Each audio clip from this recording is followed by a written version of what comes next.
చూడండి gravitational problems చూడండి. Page number 151 exercise 2 gravitational objective problems.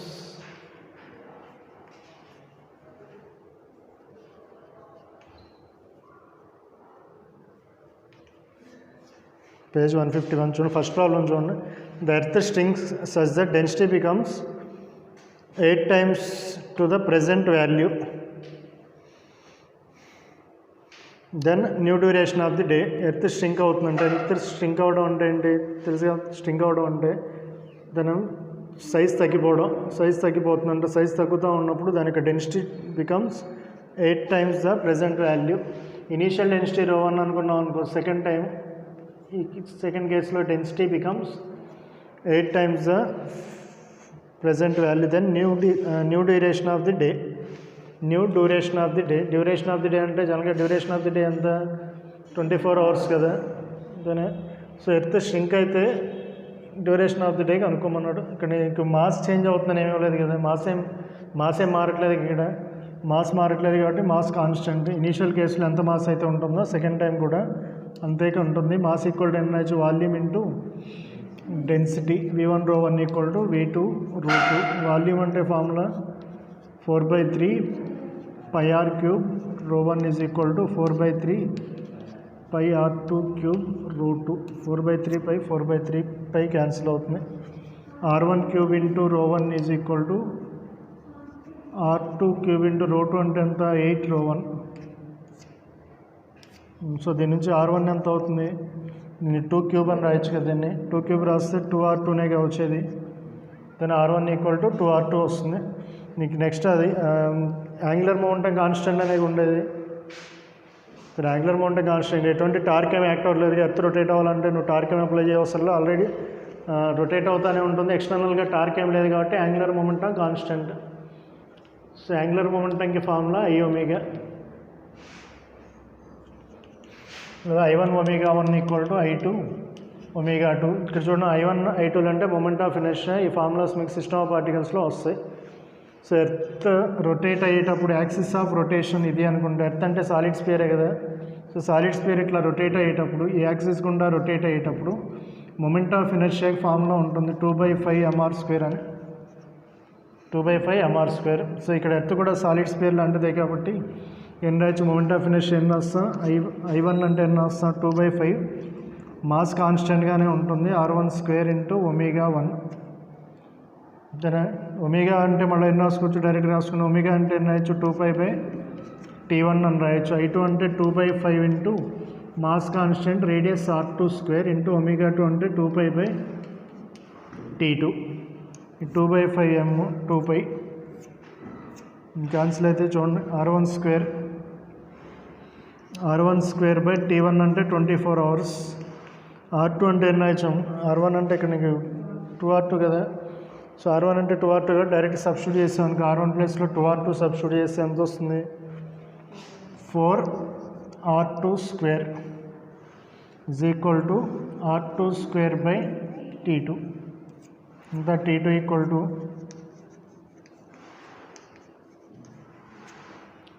6 hours. ఇంతనే 6 hours. నెక్స్ట్ ప్రాబ్లం చూడండి, రాసుకుంది. The planet moves around the sun at a given point P. It is closest from sun at a distance d1 and has speed v1. At another point Q, when it is farthest from the sun, distance is d2, its speed will be. చూడండి నీకు డిస్టెన్సెస్లు ఇచ్చాడు. నీకు తెలుసు కదా elliptical ఆర్బిట్లో నీకు sun యొక్క position ఎక్కడ ఉంటుంది? ఏదో ఒక ఫోకస్ దగ్గర ఉంటుంది. ఈ డిస్టెన్సెస్ని ఏమంటాం? ఉన్నాయి కదా, పెరిజీ, ఎపోజీ అని. సో ఇక్కడ ఫార్తెస్ట్ ఫ్రమ్ క్లోజ్డ్గా ఉన్నప్పుడు distance d1, closed distance d1 అయినప్పుడు వెలాసిటీ v1 అంట. అదే దూరంగా ఉన్నప్పుడు డిస్టెన్స్ d2 అయినప్పుడు వెలాసిటీ v2 అయితే v2 వాల్యూ కనుక్కోమన్నాడు. ఈ పాయింట్ q1 ఇచ్చాడు, ఈ పాయింట్ p అని ఇచ్చాడు. ఇక్కడ కూడా ఏం కాన్స్టెంట్? Angular momentum constant. తన ఫార్ములా ఏంటి? యాంగులర్ మొమెంటం ఇక్కడ వెలాసిటీను డిస్టెన్సెస్లో ఉన్నాయి. ఇన్ టర్మ్స్ ఆఫ్ వెలాసిటీ డిస్టెన్స్లో angular momentum formula L = mvr కదా. L = mvr. సో ఇది constant, angular momentum constant, mass ఏం మారదు కదా, మాస్ మారదు. అంటే వి వెలాసిటీకిను డిస్టెన్స్కి రిలేషన్ ఏముంది, v is inversely proportional to RAగా. దాని యాంగులర్ మొమెంటం కాన్స్టెంట్ ప్లస్ ఇది కూడా మాస్ ఆఫ్ ది శాటిలైట్ ఇక్కడ ఉన్న నీకు సేమ్ మాసేగా ఉండేది. అంటే v is inversely proportional to r, v1/v2 equal to r2/r1. r2/r1 అంటే ఇక్కడ d2 అని ఇచ్చాడు కదా, d2/d1 డిస్టెన్సెస్, v1/v2 వాల్యూ కావాలి. ఎంత అవుతుంది, v2 ఈక్వల్ టు v1d1/d2 అవుతుంది. చేయండి, నోట్ చేయండి. సో నెక్స్ట్ సమ్ చూడండి. If a graph is plotted between t² and r³ for a planet then its slope చెప్పి ఇట్లా గ్రాఫ్ ఇచ్చున్నాడు చూడండి. t²కిను r³కి ఇట్లా గ్రాఫ్ ఇచ్చి దీని యొక్క స్లోప్ అన్నాడు. స్లోప్ అంటే ఏంటి, y కాంపోనెంట్ అంటే y యాక్సిస్ మీద ఏముంది t², x యాక్సిస్ మీద r³ అంటే slope is equal to t²/r³ ఎంత అవుతుంది అన్నాడు. దాని నీకు ఆర్బిట్ రొటేట్ అవుతుంది, ఆర్బిట్ రివాల్వ్ అవుతుంది అంటే ఏ ఫోర్సెస్ బ్యాలెన్స్ అవుతాయి, gravitational force gmr² equal to mv²/r. So దాని నుంచి v² ఈక్వల్ టు gm/r కదా, v² equal to gm/r, wear v అంటే ఏంటి, ఆర్బిటాల్ వెలాసిటీ. ఆర్బిటాల్ వెలాసిటీ అంటే నీకు సపోజ్ ఒక సర్కిల్ రొటేట్ అవ్వడానికి, ఒక సర్కిల్ రొటేట్ అయిందనుకో, సర్క్యులర్ ఆర్బిట్లో ఉందనుకో, సర్క్యులర్ ఆర్బిట్లో ఒకసారి రివాల్వ్ అవ్వడానికి నీకు ఎంత డిస్టెన్స్ కవర్ చేస్తుంది, 2πr. అంటే v ఈక్వల్ టు n రాయొచ్చు, 2πr/t అని రాయొచ్చు కదా, అంతేనే 2πr/t అని రాయొచ్చు. ఇక్కడ నీకు 2πr/t² is equal to gm/r, 4π² equal to gm/r అవుతుంది. నీకు కావాల్సింది ఏంటి, r³ ఇటు తీసుకొస్తే r³ అయ్యేది. సో దీన్ని ఎట్లా రాయొచ్చు చూడండి, 4π² ఈక్వల్ టు gmగా. నీకు కావాల్సింది t²/r³ ఎంత అవుతుంది, t²/r³ ఎంత అవుతుంది, 4π²/gm అవుతుంది, 4π²/gm. తర్వాత నెక్స్ట్ చూడండి, two different artificial satellites orbiting with same time period around the earth having angular momenta 2:1. then ratio of masses, same time period around the earth having angular momenta, then ratio of masses, angular momentum की mass की ఉన్నటువంటి formula ఏంటి నీకు, dA/dt equal to L/2m. నీకు Kepler's లాస్లో ఏం చెప్తావు, ఇది constant అనేగా నువ్వు చెప్పేది, ఇది కాన్స్టెంట్, ఏరియల్ వెలాసిటీ కాన్స్టెంట్, ఇది కాన్స్టెంట్ అయినప్పుడు angular momentum is proportional to mass. So angular momentum ఎంత రేషియో అయితే ఉందో మాస్ రేషియో కూడా ఎంత ఉంటుంది, అంతే ఉంటుంది. సో L1:L2 ఈక్వల్ టు ఇచ్చాడు నీకు 2:1. అదే దేనికి ఈక్వల్ అవుతుంది, M1:M2కి ఈక్వల్ అవుతుంది. నెక్స్ట్ చూడండి, fifth question, the ratio of earth orbital angular momentum to its mass. Ratio ఇచ్చాడు అంటే దేని రేషియో, యాంగులర్ మొమెంటంకిను మాస్ యొక్క రేషియో. L/m ఈక్వల్ టు ఎంత, 4.4 × 10⁻15 సమ్ SI యూనిట్స్ అనుకో. Then the area enclosed by the earth orbit, area కనుక్కోమన్నాడు. నీకు ఇందాక ఫార్ములా ఏంటి, dA/dt equal to L/2m, area కనుక్కోమన్నాడు. దాని నుంచి area covered is equal to ఎంత అవుతుంది, L/2m × dt అవుతుంది. ఎర్త్ ఆర్బిటాల్ యాంగులర్ మొమెంటం అంటే ఎర్త్ రొటేషన్, ఎర్త్ ఒకసారి రొటేట్ అవ్వడానికి ఎంత టైం తీసుకుంటుంది, 24 అవర్స్. ఇక్కడ L/m అని ఇచ్చాడు, నీకు L/2m కావాలి. L/2m ఎట్లా వస్తుంది దీని నుంచి అంటే ఇంతనే సబ్స్టిట్యూట్ చేయండి, బై 2 చేస్తే ఇదేగా వచ్చేది, లేదా 4.4 × 10⁻15/2 × dt ఈక్వల్ టు 24 అవర్స్. అంటే సెకండ్స్లో కన్వర్ట్ చేసుకో, 24 × 60 × 60 క్యాలిక్యులేట్ చేయండి, ఎంత వస్తే అది ఆన్సర్ అవుతుంది. చూడండి అరౌండ్ ద సన్ అన్నాడు కాబట్టి డిటి అంటే నీకు అరౌండ్ ద సన్ అంటే ఎంత టైం తీసుకుంటుంది? అరౌండ్ ద సన్ అన్నాడు కదా, అరౌండ్ ద సన్ అంటే ఎంత టైం తీసుకుంటుంది? 365 days. 365 into 60 into 60 ఇందాక వచ్చిందన్నావు కదా నేను. చూడండి నెక్స్ట్ చూడండి 6th question. Gravitational force between 2 point masses m and capital M, some separated by distance r. అయితే రెండింటి మధ్యలో ఫోర్స్ ఎఫ్ అన్నాడు అంటే ఎఫ్ ఈక్వల్ టు ఎంత అవుతుంది? gmm/r². ఆ తర్వాత నెక్స్ట్ ఏం చేశానంటే now if A point mass 3m is placed next to m, ఈ m పక్కనే 3m అనే మాస్ ఉంచాడంట లేదా ఈ m పక్కనే 3m మాస్ నుంచో ఈ క్యాపిటల్ M ఇక్కడే ఉంది. అయితే ఇప్పుడు ఎంత ఫోర్స్ యాక్ట్ అవుతుంది అన్నాడు. అంటే ఇప్పుడు ఇదేం చేస్తుంది? ఎంని 3mకిను ఎంకి మధ్యలో కూడా అట్రాక్షన్గా ఉండేది, ఎంకి క్యాపిటల్ ఎంకి కూడా అట్రాక్షనే ఉంటుంది. ఈ ఫోర్స్ ఏమన్నా చేంజ్ అవుతుందా? ఇనీషియల్గా ఉన్నటువంటి ఫోర్స్ ఏమన్నా మారిపోద్దా 3m అనే మాస్ పక్కన పెట్టడం వల్ల? ఏం చేంజ్ అవుతుంది. ఎన్నున్నా కూడా, ఎన్ని మాస్ పార్టికల్స్ ఉన్నా కూడా ఇనీషియల్గా ఎంత అయితే ఫోర్స్ ఉంటుందో తర్వాత కూడా అంతే ఫోర్స్ ఉంటుంది. ఇప్పుడు ఆల్రెడీ ఎఫ్ అనే ఫోర్స్ ఉంది, ఈ 3m వల్ల ఎంత ఫోర్స్ వస్తుంది? 3m వల్ల ఎంత వస్తుందంటే 3m ఇంటూ క్యాపిటల్ M/r² అంటాం. అంతేనా? ఎన్ని ఉన్నాయి ఫోర్సెస్? 2 ఉన్నాయి. 2 సేమ్ డైరెక్షన్లో ఉంటాయా? డైరెక్షన్ అయినా మారిద్దా?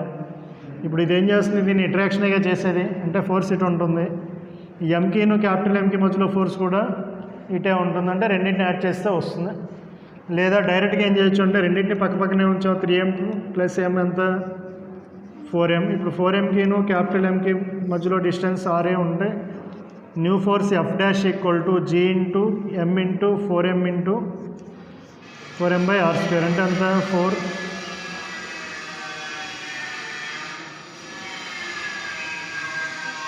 4f అని రాయొచ్చు కదా. దీన్ని 2 రకాలుగా చేయొచ్చు. ఇక్కడ ఇచ్చిన కాన్సెప్ట్ ఏంటంటే స్మాల్ ఎంకిను క్యాపిటల్ ఎంకి ఈ ఫోర్స్ 3mని పక్కన, దీని పక్కన 3m ఉంచడం వల్ల ఎంత ఫోర్స్ వస్తుంది అంటే F = G into 3m into M/r². Already ఎంత ఉంది? ఇక్కడ ఉంది. ఆల్రెడీ ఈ ఫోర్స్ ఉంది. దీన్ని సపోజ్ F1 దీన్ని F2 అనుకున్నాం. 2 ఫోర్సెస్ సేమ్ డైరెక్షన్లో ఉంటాయి కాబట్టి ఈ రెండింటిని యాక్ట్ చేసినా ఇదే వస్తుంది. అట్లా చేయొచ్చు, లేదా రిప్లేస్ చేసి 4m అని పెట్టచ్చు. ఆ తర్వాత చూడండి next. If 3 particles each of mass capital M are placed at the 3 corners of equilateral triangle of side A,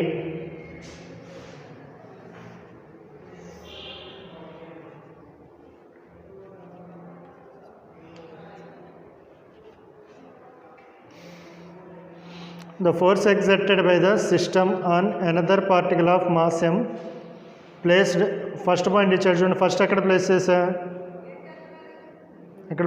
at the midpoint of a side and at the center of the triangle. midpoint of the side కేను center of the triangle. చూడండి midpoint of the side అంటే ఏదో ఒక side తీసుకో. ఈ side తీసుకున్నాం అనుకో, ఇక్కడ ఇంకో మాస్ క్యాపిటల్ని ప్లేస్ చేస్తే రిజల్టెంట్ ఫోర్స్ ఎంత ఉంటుంది? ఫస్ట్ పాయింట్ ఇది వాడు అడిగింది. ఆ తర్వాత సెకండ్ పాయింట్ ఇక్కడ ప్లేస్ చేసినప్పుడు ఎంత ఉంటుంది ఫోర్స్? సపోజ్ ఫస్ట్ కేసులో ఇక్కడ ప్లేస్ చేసావు, ఎంత ఉంటుంది ఫోర్స్? ఎన్ని ఫోర్సెస్ యాక్ట్ అవుతూ ఉంటాయి దాని మీద? 3 ఉన్నాయి. ఇక్కడ దీని దగ్గరలో 3 ఉన్నాయి కాబట్టి 3 ఫోర్సెస్ ఉంటాయి. ఇదేం చేస్తుంది? దాన్ని ఇటు పక్క అట్రాక్ట్ చేస్తుంది, దీన్ని ఇటు సైడ్ అట్రాక్ట్ చేస్తుంది. 2 ఫోర్సెస్ ఈక్వల్గా ఉంటాయి, డిఫరెంట్గా ఉంటాయా? ఈక్వల్గానే ఉంటాయి కదా. సేమ్ మాస్ సేమ్ డిస్టెన్స్ కాబట్టి 2 ఏమవుతాయి? క్యాన్సిల్ అవుతాయి. 2 క్యాన్సిల్ అవుతాయి కాబట్టి రిజల్టెంట్ ఫోర్స్ దీనివల్లగా వచ్చేది. ఈ రెండింటి వల్ల క్యాన్సిల్ అయిపోతుంది. ఈ డిస్టెన్స్ కావాలి నీకు. ఆ డిస్టెన్స్ ఎట్లా క్యాలిక్యులేట్ చేస్తా? ఇంత మ్యాథమెటికల్ ఇంకా ఆ డిస్టెన్స్ ఎట్లా క్యాలిక్యులేట్ చేస్తా? ఇది ఎంత అవుతుంది? ఇది 60 degrees కదా ఇది. సో నీకు ఇది తెలుసు కదా, ఇది A/2. నీకు కావాల్సింది ఏంటి? అంతేనా? ఈ డిస్టెన్సే కావాల్సింది. ఏం తీసుకుంటా? ఏ ఫంక్షన్ తీసుకుంటా? ఆపోజిట్ సైడ్ కావాలి, tan 60 తీసుకుంటే వస్తుంది కదా. Opposite side by adjacent side ఎంత, a/2. So opposite side equal to tan 60 ఎంత, √3. తన ఈ సైడ్ √3a/2 వచ్చింది. తన √3a/2. ఇప్పుడు ఫోర్స్ కనుక్కో. F ఈక్వల్ టు ఫార్ములా ఏంటి, G into M into R² అంటే √3/2a² అంటే అంత GM²/3a² ఇంటూ 4 కదా, 4GM²/3a². ఆ తర్వాత సెకండ్ పాయింట్లో ఎక్కడ ప్లేస్ చేసా, సెంటర్ దగ్గర ప్లేస్ చేసా మాస్ని. దాని దగ్గరలో ఆల్రెడీ 3 మాసెస్ ఇట్లాగే ఉన్నాయి కదా. చూడండి, ఇది వెక్టార్ ఫామ్లో డైరెక్ట్గా క్యాలిక్యులేట్ చేయకుండా వెక్టార్ ఫామ్లో చెప్పొచ్చు అనమాట. ఈ ఫోర్స్ ఎటు ఉంటుంది, ఈ డైరెక్షన్లో ఉంటుంది అట్రాక్షన్, అంతేనా. ఈ మాస్ దీని మీద ఇటేగా లాగేది అట్రాక్షన్, అదే ఈ మాస్ దీన్ని ఇటు సైడ్ లాగుతూ ఉంటుంది. ఆ రెండింటి యొక్క రిజల్టెంట్ మధ్యలోంచి వస్తుంది, ఎందుకంటే ఈక్వల్గా ఈ రెండు ఫోర్సెస్ ఈక్వల్ కాబట్టి ఇట్లా మధ్యలోంచి వస్తుంది. ఇది ఎఫ్, ఇది ఎఫ్ అనుకుంటే రిజల్టెంట్ ఫోర్స్ ఎంత అవుతుంది,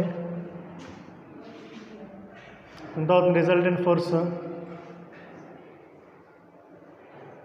ఎంత అవుతుందమ్మా, ఇది ఎంత యాంగిల్ ఎంత అవుతుంది, 30 degrees, ఇది 90 degrees. అంటే ఈ యాంగిల్ ఎంత అవుతుంది,